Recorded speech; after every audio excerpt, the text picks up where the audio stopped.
This is Mac Haddo, Senior Fellow on Public Policy with the American Kratom Association, and welcome to Episode 6 of our End Kratom Misinformation series.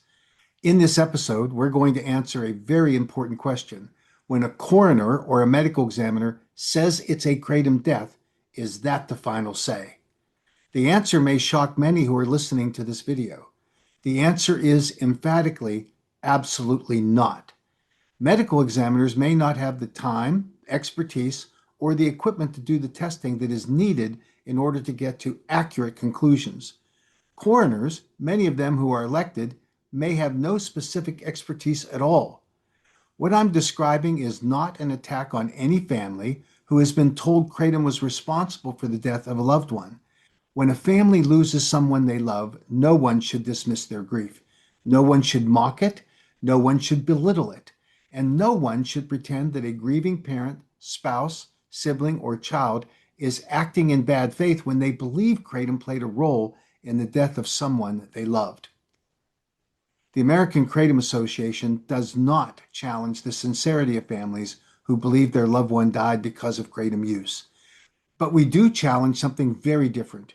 We challenge incomplete evidence. We challenge flawed toxicology. We challenge unsupported conclusions. We challenge medical examiner and coroner reports that mistake detection of kratom in a tox screen and then convert it to a finding that kratom caused the death. And we strongly dispute a medical examiner who simply attends a conference, sits in on a session on kratom, and then calls every death where kratom is detected to be a death caused by kratom.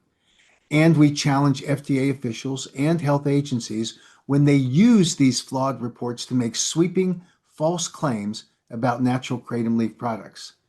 Because in public health, grief cannot replace science, and a coroner's conclusion is not the final say when the evidence does not support it. But I hear, in hearing after hearing, those grieving parents who believe the claim made by the medical examiner that it was kratom alone that killed their loved one, and then plead with elected officials to ban all kratom products, including natural kratom leaf products that had nothing to do with the death. Add to that the constant personal attacks launched by Wendy Chamberlain and her Kratom Dangerous Awareness Group against the American Kratom Association and me personally. The KDA tells families to not produce any autopsies or tox screens. They paint the AK as some insensitive group of monsters just trying to discredit them.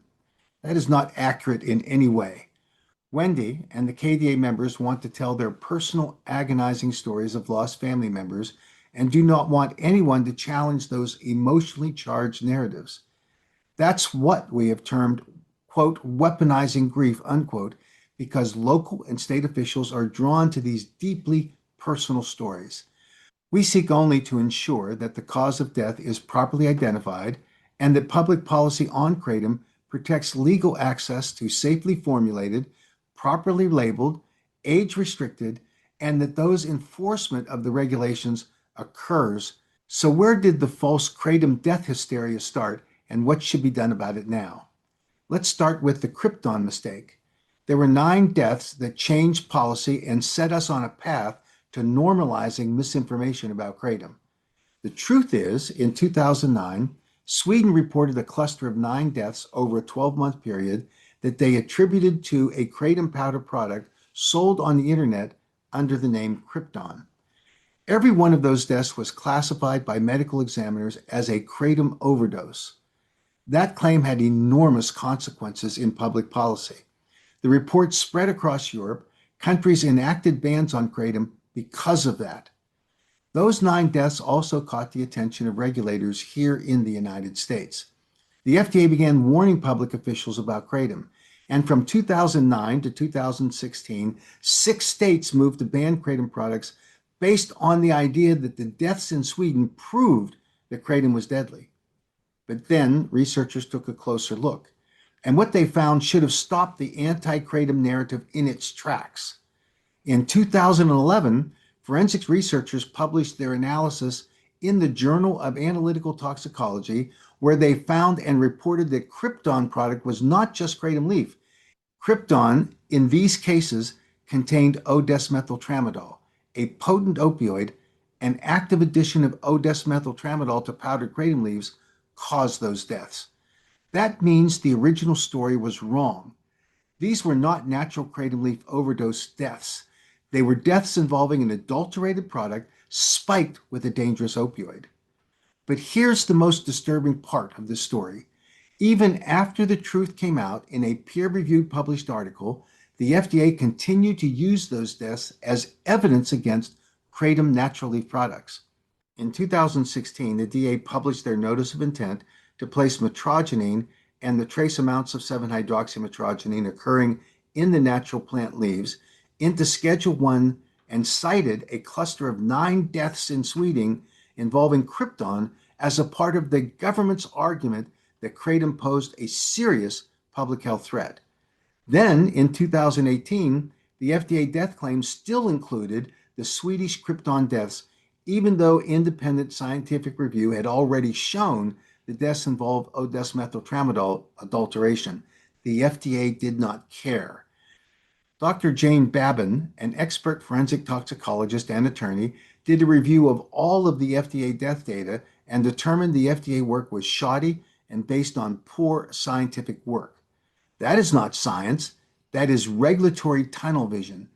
In 2019, the Centers for Disease Control published their Morbidity and Mortality Weekly Report examining overdose deaths in 27 states where kratom was detected in postmortem toxicology reports.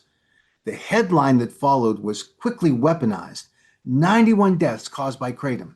The public was told the coroners and medical examiners had determined that kratom was a cause of death in those 91 cases. But the details tell a very different story. The CDC specifically warned that the postmortem toxicology testing protocols were not documented and varied among and within states. That matters, because if the testing protocols are not documented, and if they vary from office to office and state to state, then the results cannot be treated as uniform, comprehensive, or definitive.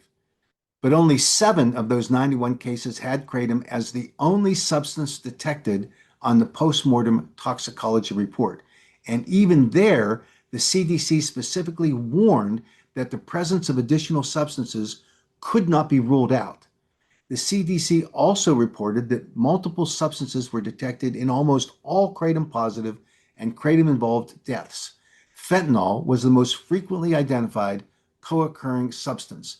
Heroin, benzodiazepines, prescription opioids, cocaine, and alcohol were also listed as causes of death in many of those cases. So the real lesson from the CDC report was not that kratom was causing a wave of overdose deaths. The real lesson was this: medical examiner and coroner conclusions are only as reliable as the testing, documentation, and toxicological interpretation behind them. And in the CDC's own words, better documentation of postmortem toxicology testing protocols is needed to clarify the extent to which kratom contributed to any fatal overdose. The CDC report specifically referenced research from Colorado that should be required reading for every legislator, regulator, news reporter, and coroner who wants to make claims about so-called kratom deaths. Colorado, in this case, reviewed 15 deaths attributed to kratom. 4 were reported as kratom only. That sounds alarming until better testing was performed. When more sophisticated testing was done on available blood samples from 3 of those 4 reported kratom-only cases, all 3 were found to involve additional substances. In other words, the kratom-only conclusion was flatly wrong. Not slightly wrong, completely wrong. The supposed kratom-only deaths were actually polydrug cases. So the message to the kratom danger awareness group is clear. The kratom hysteria is driven by poor science, incomplete investigations, and unsupported conclusions by medical examiners and coroners. That is exactly why the CDC warned that the presence of additional substances cannot be ruled out in these cases. And it is why policymakers should never accept a kratom death claim at face value without reviewing the full autopsy, full toxicology, scene investigation, medical history, medication history, and an independent forensic review. Without that evidence, the phrase Kratom death is not science. It is a label being misused by sincere families that they are sincerely wrong. At the heart of the Kratom death hysteria, and this is the root cause, the FDA made claims that 44 deaths were caused by Kratom. When independent forensic toxicologist Jane Babin looked at all of those deaths, here is what she found. In 2018, FDA claimed there were 44 deaths associated with Kratom. Freedom of Information Act requests were made to obtain the underlying reports. Those documents were then provided to Dr. Babin, and her analysis revealed the same pattern again and again. FDA relied on weak, incomplete, and misleading death reports. Then came the specific examples. One case FDA included involved a death by homicide from a gunshot wound to the chest. The decedent had multiple drugs in his system, including metrogenine, that was reported, but the death was recorded as a homicide because the chest and aortic injuries from the gunshot wounds. The FDA called it a Kratom death. Another case involved all of these substances, and the FDA again called it a Kratom death. In addition to these substances, the report stated the decedent drank alcohol, smoked heroin, took Xanax and Norco on the evening of death, and the FDA called it a Kratom death. In another case, the decedent had depression, anxiety, insomnia, bipolar disorder, suicidal ideation, and had reportedly started cutting himself before his death. The FDA called it a Kratom death. Another case involved a person who had fallen from a window, suffered a confirmed arm fracture and hematoma, refused medical treatment, and had multiple drugs detected, including all of these. The FDA called it a Kratom death. All of these deaths were reported by the FDA to be Kratom deaths, and those are the examples of why adverse event reports, incomplete autopsies, and superficial toxicology summaries cannot be used to justify banning natural kratom leaf. This is why the American Kratom Association keeps asking for the same thing. Show the evidence, not a press release, not a headline, not a grieving testimony repeated at a legislative hearing, not a one-line cause of death statement. Show the autopsy, show the toxicology, show the testing methods, show what substances were tested for and what substances were not tested for. Show the medical history of the decedent. Show the scene investigation. Show the product testing. And then let qualified independent forensic toxicologists review all of that information. Because time and time again, when these cases are reviewed carefully, the simple public narrative of the anti-kratom community falls apart. The AK does not ask for this because we lack compassion. We ask for it because every family deserves the truth. Legislators deserve the truth. Consumers deserve the truth. And public health policy must be based on evidence, not manufactured panic. Now, here's the sensitive topic: the problem with the AKA and other pro-kratom groups ostensibly weaponizing the grief against families who have lost a loved one. It is a painful truth that has to be said carefully.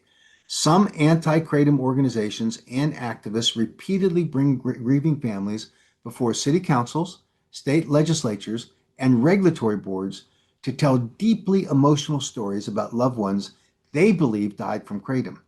These stories, as I have said, deserve compassion. But compassion does not mean policymakers should accept incomplete or inaccurate forensic conclusions as scientific fact. When advocacy groups use a family's grief to push bans while resisting independent review of underlying autopsy and toxicology evidence, that's not good public health. That's not good public policy. That is advocacy by anecdote.